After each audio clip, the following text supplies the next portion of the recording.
സഹോദരങ്ങൾ, ബാബരി മസ്ജിദ് തകർച്ചയുടെ ദിവസം ഇവിടെ എന്തൊക്കെ സംഭവം ഉണ്ടായി എന്ന് ഞാൻ പറയണ്ടല്ലോ, നിങ്ങൾക്ക് അറിയാലോ. ആ ബാബരി മസ്ജിദ് തകർന്ന് 17 കൊല്ലം കഴിഞ്ഞപ്പോ ലിബർഹാൻ കമ്മീഷൻ പറഞ്ഞിരിക്കുന്നു ആരാ തകർത്തേന്ന്. ഏതുപോലെ ഞാൻ ഇപ്പൊ ഇവിടെ വരിക, സ്റ്റേജ് വന്ന് കയറുക, എന്നിട്ട് ഞാൻ പറയാണ് നിങ്ങളുടെ അടുക്കൽ ഞാൻ അബ്ദുൽ നാസർ മഅദനിയാണ്, പ്രസംഗിക്കാൻ വന്നതാണ്. ഇത് വീൽ ചെയറാണ്. ഈ ഇരിക്കുന്നത് ബഹുമാന്യനായ ആറ്റക്കോയ തങ്ങളാണ്. അപ്പുറം ഇരിക്കുന്ന മഹല്ല് പ്രസിഡന്റാണ്. ഇപ്പുറം ഇരിക്കുന്ന സുനീറാണ്. എന്റെ മുന്നിലിരിക്കുന്നവരൊക്കെ ആലപ്പുഴക്കാരാണ്, മലയാളം കേട്ടാൽ അറിയുന്നവരാണ്. നിങ്ങളൊക്കെ പ്രസംഗം കേൾക്കാൻ വന്നതാണ്. ഇങ്ങനെ ഞാൻ പറഞ്ഞോണ്ടേ ഇരുന്നാൽ നിങ്ങൾ എന്ത് പറയും? മൂപ്പരിപ്പോ കുതിരവട്ടത്തുനിന്ന് വരികയെന്ന് തോന്നുന്നു എന്നല്ലേ കരുതുള്ളൂ, അങ്ങനല്ലേ പറയുള്ളൂ. വട്ടുണ്ടായാലല്ലേ ഇങ്ങനെ പറയുള്ളൂ. ഇതുപോലെ ബാബരി മസ്ജിദ് തകർന്ന് 17 കൊല്ലം കഴിഞ്ഞപ്പോ 7 കോടി രൂപ ചെലവാക്കി അന്വേഷിച്ചിട്ട് പറയുന്നു പള്ളി തകർത്തത് അദ്വാനിയും കൂട്ടരുമാണ്. ഇതാർക്കും അറിയാത്ത കാര്യമാണോ? അന്നത്തെ ദിവസം, ആ ബാബരി മസ്ജിദ് തകർന്ന ദിവസം 2 വയസ്സുള്ള ഒരു കുട്ടിയെ വിളിച്ചിട്ട് ആരാ മോനെ തകർത്തേന്ന് വെച്ചാൽ അവൻ പറയില്ലേ അദ്വാനിയും കൂട്ടരുവാ തകർത്തേന്ന്. അത് പറയാൻ 17 കൊല്ലം എടുത്ത് 7 കോടി രൂപയും ചെലവാക്കി. ഇന്ത്യയിൽ എന്തൊക്കെ സംഭവം പിന്നീടുണ്ടായി. ഗുജറാത്തിൽ 1000 കൊല്ലപ്പെട്ടു, ബോംബെയിൽ 1000 കൊല്ലപ്പെട്ടു. ഇതിന്റെ ഒക്കെ കാരണം ബാബരി മസ്ജിദ് തകർച്ചയാ.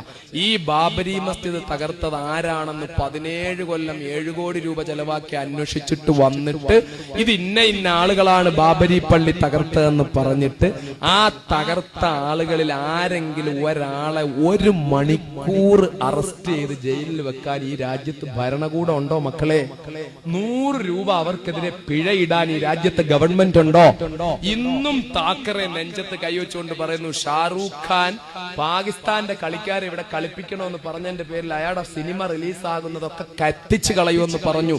ആ താക്കറെ നെഞ്ചത്ത് കൈവച്ചുകൊണ്ട് ഇപ്പോഴും പറയുന്നത് എന്റെ കുട്ടികളാ ബാബരി മസ്ജിദ് തകർത്തെന്ന്. ബോംബെയിൽ അന്ന് 1000 കൊല്ലപ്പെട്ട കലാപത്തെ പറ്റി ഇപ്പോഴും താക്കറെ പറയുന്നത് എന്റെ കുട്ടികളാ അന്ന് ആ കലാപം അഴിച്ചുവിട്ടത്, രാജ്യത്തിന്റെ ശത്രുക്കളായ പാകിസ്ഥാന്റെ ചാരന്മാരായ മുസ്ലിങ്ങളെ കൊന്നൊടുക്കിയത് എന്റെ കുട്ടികളാന്ന് ഇപ്പോഴും കൈവച്ചുകൊണ്ട് പറയുന്ന താക്കറെ 10 മിനിറ്റ് ജയിലിലിടാൻ ഈ രാജ്യത്ത് നിയമമില്ലെങ്കിൽ അതേ രാജ്യത്ത് അതേ ഭരണഘടന അനുസരിച്ച് അതേ നാട്ടിൽ അതേ ഗവൺമെന്റ് ഭരിക്കുന്ന അതേ രാജ്യത്തെ മറ്റൊരു പൗരനായ വിനീതനായ മഅദനി 9.5 കൊല്ലം ഒരു കുറ്റവും ചെയ്യാതെ ജയിലിലിട്ട് ഇഞ്ചിഞ്ചായി പീഡിപ്പിച്ച് 110 കിലോയിൽ നിന്ന് 48 കിലോ ആകുന്ന വണ്ണം രോഗങ്ങൾ പിടിച്ച് കഷ്ടപ്പെട്ട് പുറത്തിറങ്ങി. എന്നിട്ട് മദ്രാസ് ഹൈക്കോടതി പറഞ്ഞു മഅദനിയെ വെറുതെ വിട്ടത് ശരി തന്നെ, ഒരു കുറ്റവും ചെയ്തിട്ടില്ലെന്ന് ഹൈക്കോടതി പറഞ്ഞു.